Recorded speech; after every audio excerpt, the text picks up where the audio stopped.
In here. I'm going to try to give you an updated version of what's happening in Plaquemines Parish now. First of all, I want to thank all my elected officials for being here and kind of give you a rundown on the format we're going to do.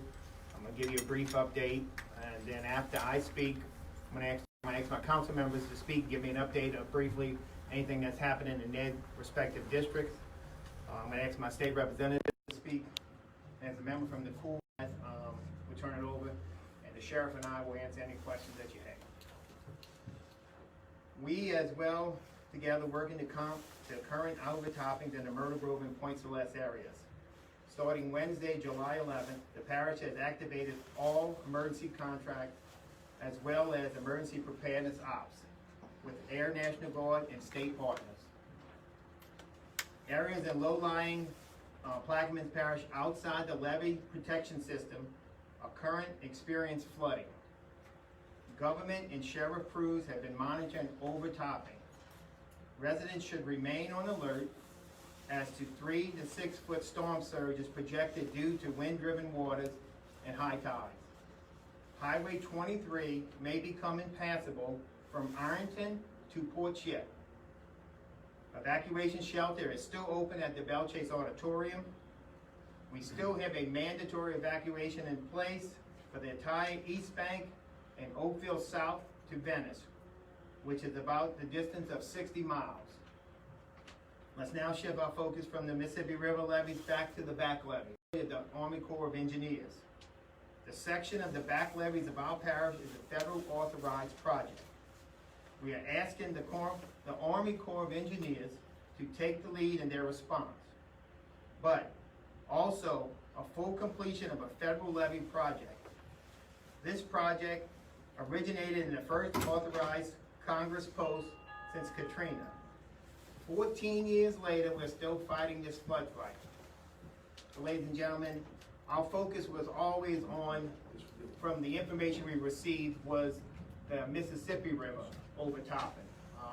Because of the unprecedented high water, we were always worried about the Mississippi River. Now, all those projections have come down. Of course, we've always known about the back levees, overtopping and getting on our Highway 23, paralyzing our mode of transportation down to our southern end. And today it may happen with the slow speed of this storm that will cause the south wind to continuously keep water in that section will give us, grave concern. So I'm going to let the sheriff speak for a minute, and then I'm going to turn it over to my council members. I'm going to ask them to say what district they represent and give a quick update on their district. Thank you, Mr. President. Some of the things that we've been doing with the sheriff's office is we've been monitoring the waters from Venice all the way up to Myrtle Grove. I just had my guys check the Jesuit Bend area. That area actually looks great. We checked the Ollie Canal area, looks great. Obviously we have a lot of concern, Myrtle Grove, Point Celeste, and I was just made aware prior to this press conference that the Jefferson Lake Canal is overtopping. So we are going to be dealing with water for a while, and it's just disappointing to me that our levees have not been completed, and we're going to be tied up for a while with this water. Another thing of concern from our lower end of the parish, from Jefferson Lake Canal south, there are not going to be any means of transportation on the highway if the water does go over 23. The river levee is historically high, and we cannot put anybody on that levee. We don't want anybody driving on the levee and running off the levee and drowning, because it has happened in the past when we put them up and it has been dry on that side of the levee, on the riverside, and people do run off that levee. So if you're on the southern end of the parish, please take precautions now or be prepared to be cut off in case this water goes over 23. And with the amount of water I just saw, it looks like that is a high probability. So thank you. Sheriff, just real quick before have y'all had to rescue anyone? Not yet. I had my guys go door to door in the Ironton area, because that is the area immediately north of where some of the overtopping is. So my guys went door to door to make sure that the immediate area is unaffected.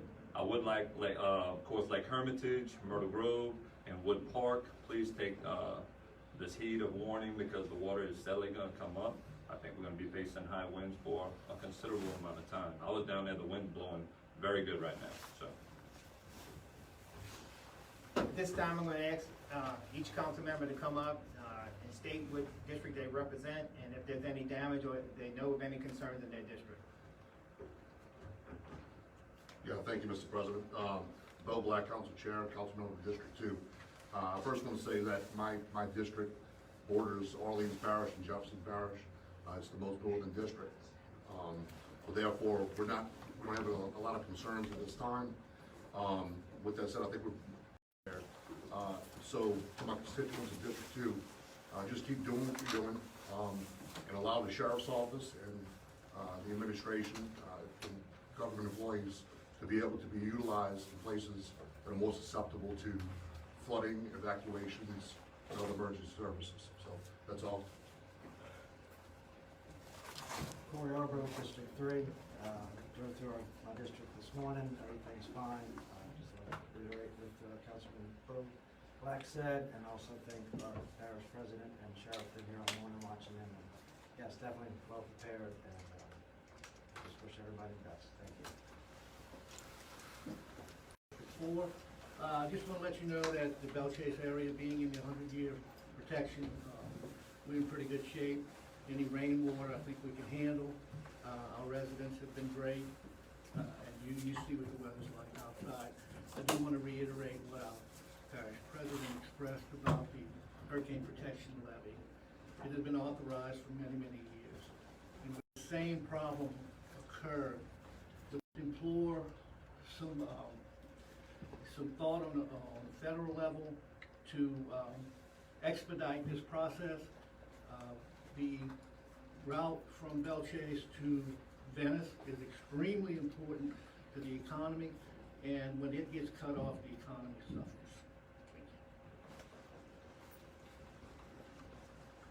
Thank you, Benny Roussel from District 5. We're also inside the 100-year protection, and we are ready, prepared. Pump stations are running, and we feel confident that we will be able to survive this. For the rest of the parish, you heard the comments and concerns as far as protecting the evacuation route. So thank you for covering our event today. I'm Councilmember Trudy Newberry. I represent District 6. My district is below the wall. We have been monitoring the levees, the riverside and the back levees. Everything looks great, like Sheriff Turlich said, we're in good shape. But we do have some low-lying areas in the back. We are expecting more rain come today, this afternoon and tomorrow. Just be wise, be safe, have a plan if you do start to flood. But I think everything looks good. So if you have any questions, just contact the Sheriff's Office. Thank you very much. Mark Conovich, District 9, nearest to Venice. Everything inside the levee is good. We don't have any problem with water right now. Still have electricity. I was told Tidewater Road dropped about 3 inches of water, so that's better than it was before. I just want the residents to know if the road does flood in Myrtle Grove, it will be staying down there for a few, maybe a week or so. So if you want to get out, now's the time. Thank you. Now I'd like to take a vote. Thank you, Parish President Lapine. And first I want to say that what a group you see here working together from day one, and the focus has shifted from the river to the back levee.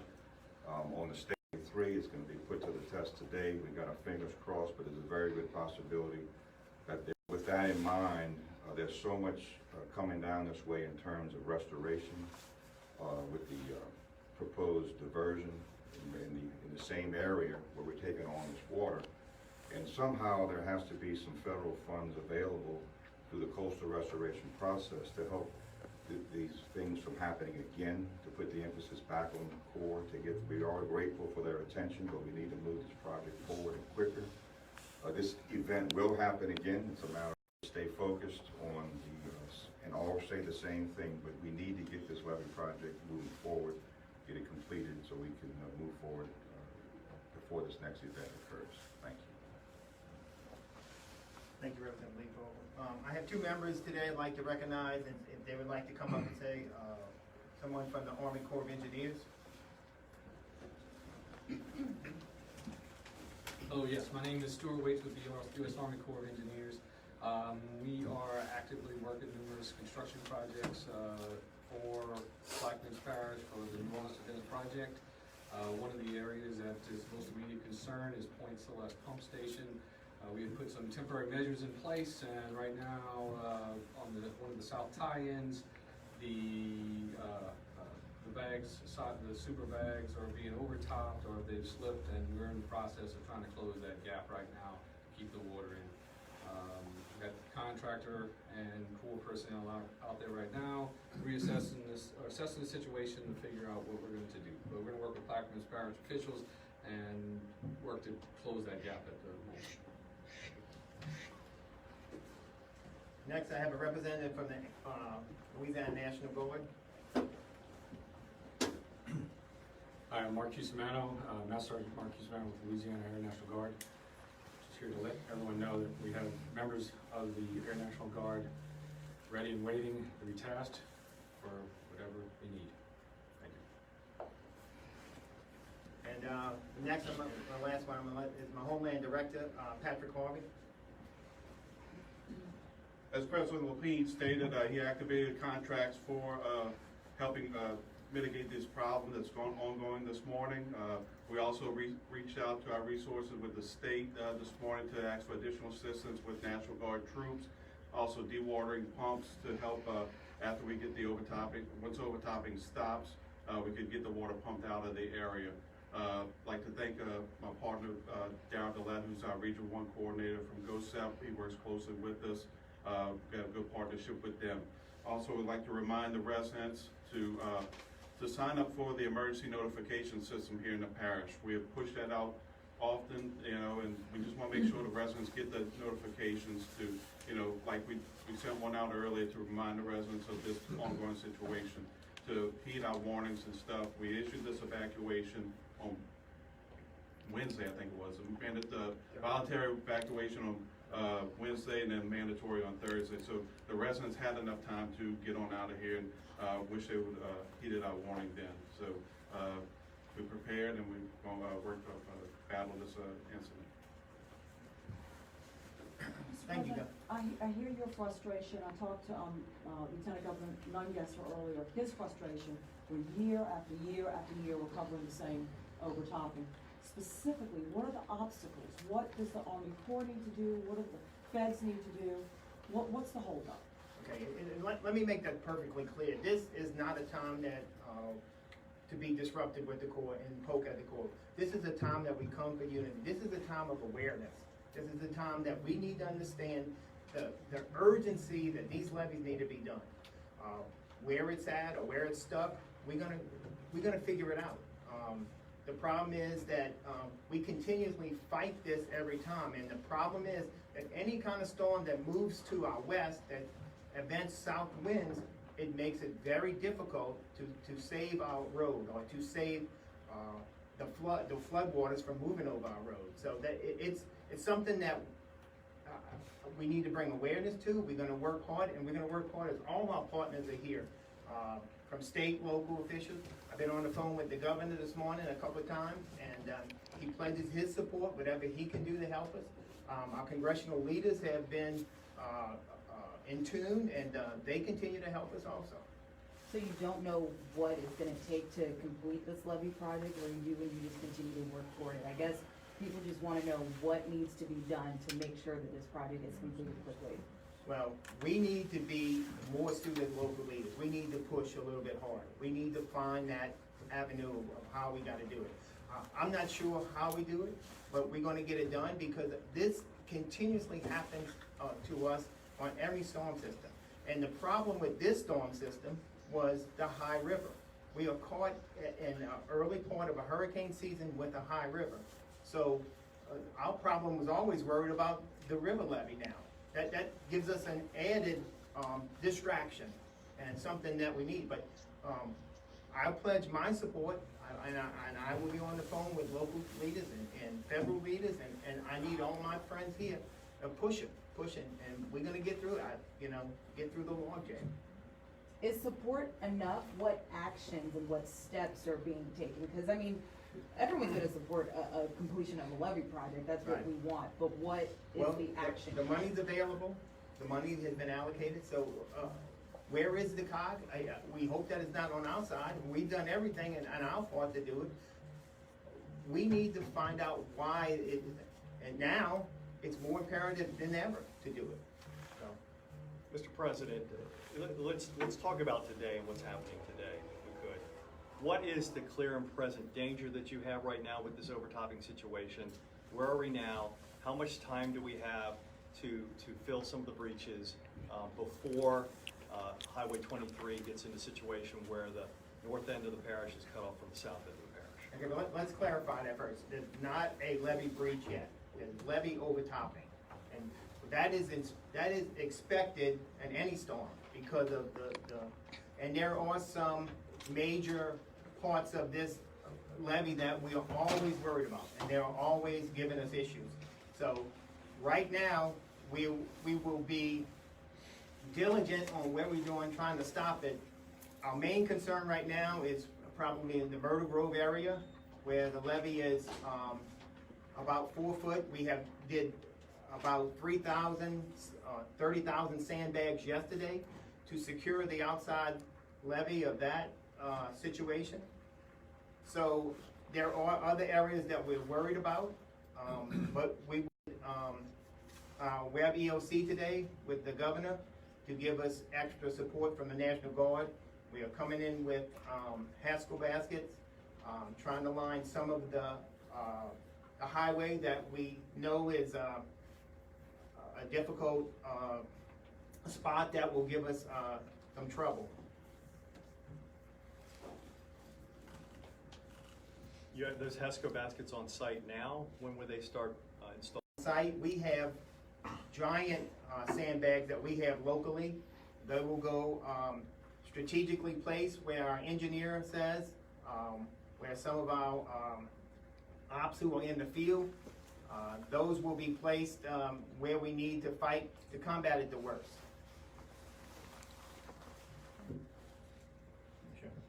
Yeah, I want to address that. That was a good question because we actually have multiple overtopping. We have it, and we just, like I said, right before I walked into this press conference, we have it in the Jefferson Lake Canal area. If we were to put HESCO baskets, that is extreme long all the way to Jefferson Lake Canal. So we're going to have to fight the fight at the overtopping. So with the board and the core, that in my opinion, that's the emphasis right now. About the specific plan, and we're grateful for the Corps of Engineers, but I think that the shift needs to focus, and perhaps the attention needs to heighten on what exactly is missing and why we aren't where we need to be, because it's getting old. And I think the cog and the cog and the wheel perhaps is at the Corps of Engineers level. So we would love to work with you to figure out what we need to do together so we're not here again. Any other questions? In regards to that, you said you've been on the phone with the governor. What has the governor been telling you?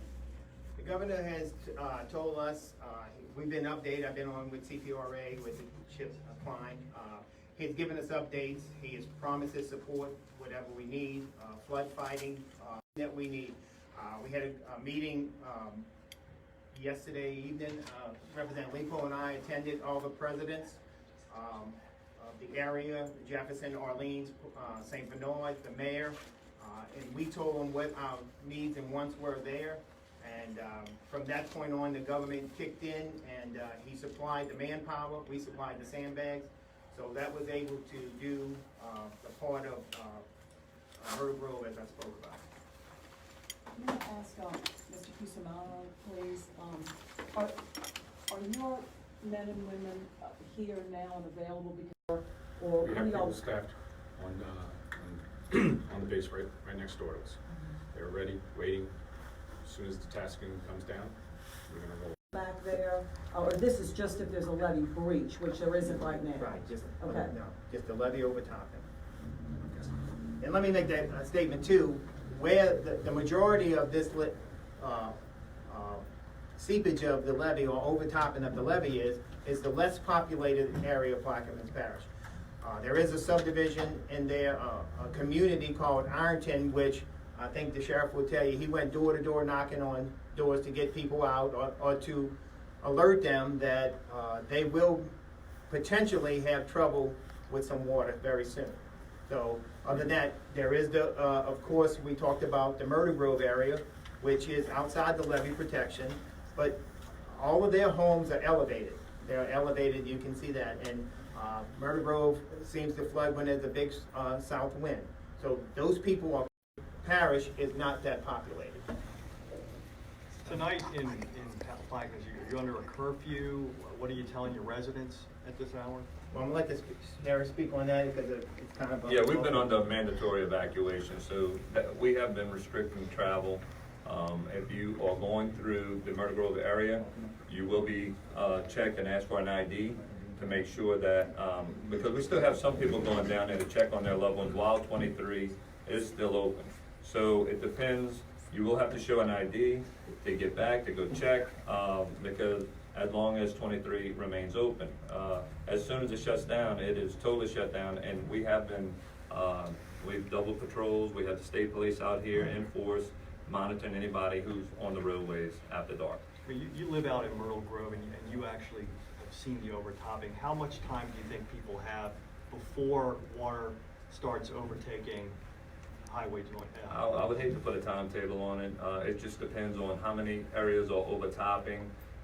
Now we have multiple areas a little south of that joining forces here, so it would probably expedite how fast the water comes to 23. So really, we need to get out there, fight it where the action needs to be fought. And the HESCO basket, which would be great back, you know, we have a lot of experience with this. So we used to be able to line up the HESCO baskets right in the Myrtle Grove area and kind of keep it off of 23. But how far it's down, that is a long way to line up HESCO basket. I don't see that physically possible. How long do you think you're going to be in flood fight today? Do you have any idea how long, the estimates of how much longer the water will be overtopping the levees, you think? I think it depends on the wind and the storm. The storm has been moving 3 miles per hour. It hasn't been giving us, it's just kind of really been sitting there this whole time. And now that the winds are coming out of the south, we've seen it really accelerate the water into our low-lying areas, vulnerable areas. And I forgot to mention, and I apologize, the East Bank resident, the East Bank council member is not here today, but we are getting reports that the East Bank is in good shape right now. If you noticed, the gate at Highway 39 was closed the other night, and we shut the ferry down yesterday at 5 p.m. So we were very diligent of trying to get those people out as fast as we can. We hope that the people heeded to our warning, but if you stay, there is no transportation out of the East Bank, I'm sorry.